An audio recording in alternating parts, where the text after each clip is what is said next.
So today we're going to talk about tools that are needed for plumbing apprentices, whether you're in service or in construction. So right off the bat, every apprentice should have a marker, some sort of knife, box cutter, something around those lines. If you're working specifically in service, which is commercial or residential, going to people's houses or going to people's businesses and fixing what's already existing, you need a flashlight. This one's rechargeable, so that way I don't have to worry about replacing the battery every month. But a good flashlight, so that way you can shine the light and make sure that your plumber can see what he's doing. And then my personal preference is some sort of like a Leatherman or a multi-tool. There's a lot of times where you're going to need to grab something, or you just need, a small screwdriver, in the moment, and you don't want to run down to the van and grab it. This is crucial. This has saved me more times than any tool in my tool bag. I do have my tool bag here, so we're going to go over some of that stuff. So if you're doing commercial, residential specifically, these two are highly suggested. Every apprentice should have a marker and some sort of cutting utensil, a knife, utility knife, anything like that. I have a box cutter. I like the box cutters. You can change out the blades, so I can keep the same cutter and not have to worry about the blade getting dulled out or anything like that. So a good pair of screwdrivers, Phillips head, flathead screwdrivers. These I like. They're metal core at the bottom. I am a very bad plumber. I hit my tools with hammers all the time to try to get things to work. So having these metal base allows me not to damage the screwdriver in any way. These are from Milwaukee. You're gonna see that it's a common thing. I have a lot of Milwaukee stuff. But yes, screwdrivers, flathead, Phillips head, definitely a must for an apprentice. You're going to need a hammer. This, you don't have to go crazy. You're gonna bang on this thing. You're probably gonna break it maybe a couple of times depending on what you're doing. Granted, both of these are for construction and service. When a tool is specific to either service or construction, I will mention it. So just assume every tool I bring out from here until the end of the video is for both service and construction. So a hammer, definitely going to need a hammer, especially in construction. Service, maybe not so much, but it's always good to have a nice, decent hammer. This thing is amazing. This is a 6-way screwdriver. I just rusted out, so it's going to be a little bit difficult. But it has 1, 2, 3, 4 different bits plus 2 hex connect sockets on the screwdriver, giving you 6 different bits or 6 different methods of tightening or loosening a screw and or bolt. So it's called a 6-way screwdriver. This thing is essential. If instead of having 6 different screwdrivers, with this, you can pretty much get 90% of it done. These things is like $8 at Home Depot. It's a Husky. The reason I'm not getting a fancy 11-in-1 Milwaukee DeWalt whatever is simply because I lose this thing like it's no tomorrow. I lose this thing all the time. It's constantly breaking. They're constantly getting full of rust and corroding. Sometimes these bits themselves don't come off. So I want something cheap that I can easily throw out, get a brand new one, and keep working, keep functioning, keep producing. So after that, a series of adjustable wrenches, channel locks as they're called in the business. A mini, I believe, is essential for service only. If you're in service, 100%, I'm in my backyard, so I'm sure my neighbors look at me like I'm crazy. If you're in service, mini channel locks are essential.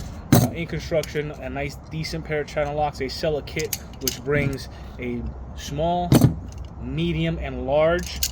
Usually they sell them all together. It's like $30-$40 at Home Depot. Definitely a must get. As you can see, these things have been banged on forever. Channel locks is a very reputable brand. I use them a lot. These tools last me forever. So especially if you're in construction, this is more construction if anything else. It's something that's called a torque wrench. This one specifically from Pasco. The 60-inch torque. So whenever you're dealing with no hub cast iron or no hub bands, as we call them in the industry, you need to tighten those nuts on that band to about 60 pounds of pressure. This guarantees that you do that without popping the band or breaking the band, causing more headaches, more problems. This is very much essential for construction. Service, not so much, but it's always good to have in service.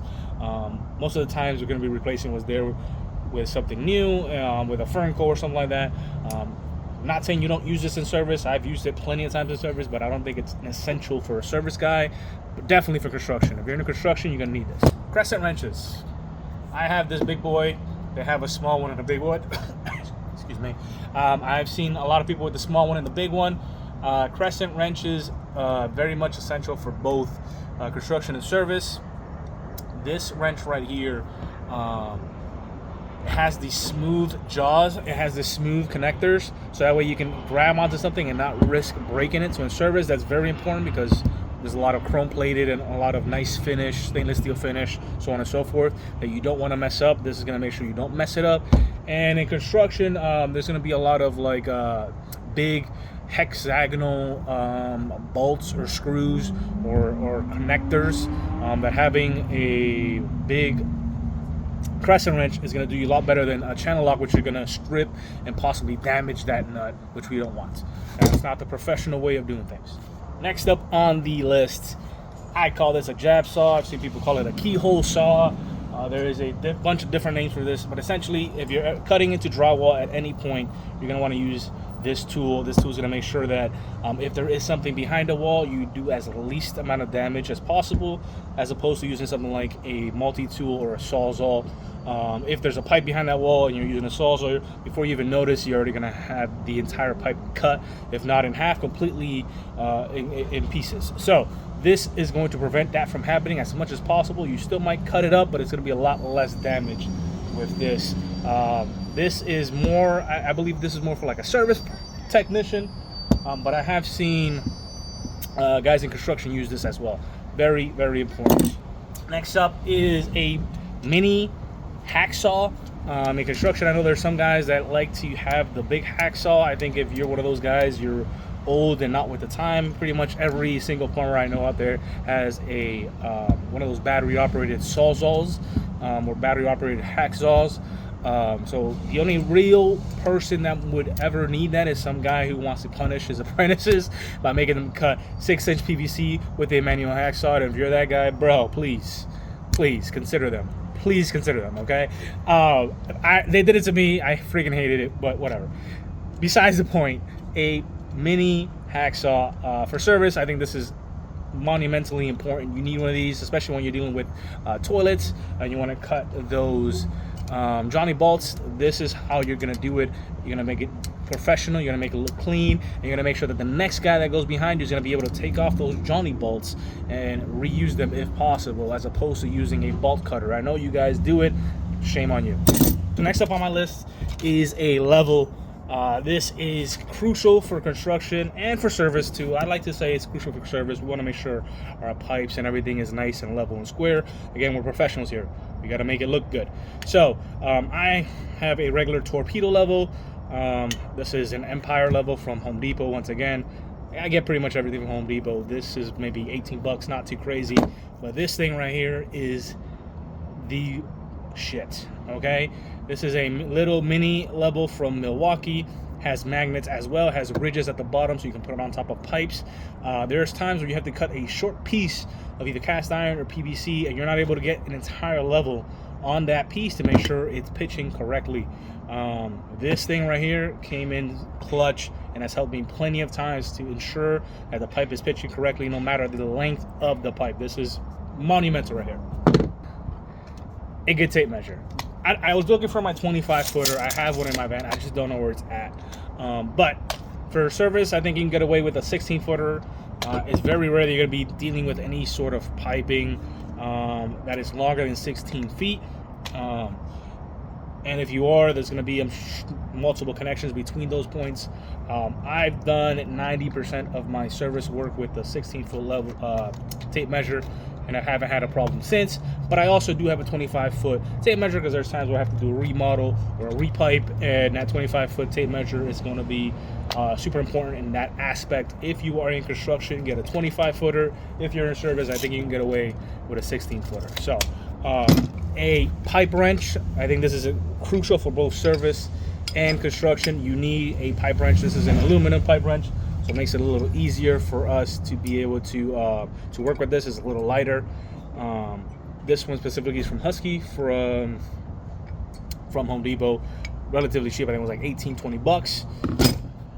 And last but not least is a spud wrench. This is specific for service. Once again, this is more for when you're working on flashometers, chrome plate finish, stainless steel finish, stuff like that. This won't mark it up, and make sure that you can loosen up those bolts nice and professionally. That is pretty much it. All the tools that I think you need to do plumbing as an apprentice starting out. The first couple tools you should buy if you just got into the field and you know what to get. I am going to put a little material list at the end of the video. I want to say I would like to put prices on, but prices change here and there, so I'm just going to put up the material list for both service and commercial. Give you two different lists at the end of the video, so you can pause it, screenshot it, whatever you got to do, so that way when you go to Home Depot or your local supply house, you know what to pick up and what to get. There's obviously a bunch more tools as a plumber that you're going to need, you know, close quarter cutters, pipe cutters, so on and so forth. But as an apprentice, this is pretty much all you need.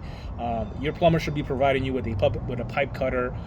Your plumber should be providing you with a file. Your plumber should be providing you with anything that I pretty much didn't mention here. Again, most job sites you're going to be using power tools anyways. So this is just to get you started in plumbing. If you have any questions or any comments on what I said, maybe I got something wrong, maybe I missed something, I am human. Let me know in the comment section below. I appreciate you guys so much. Take it easy and enjoy.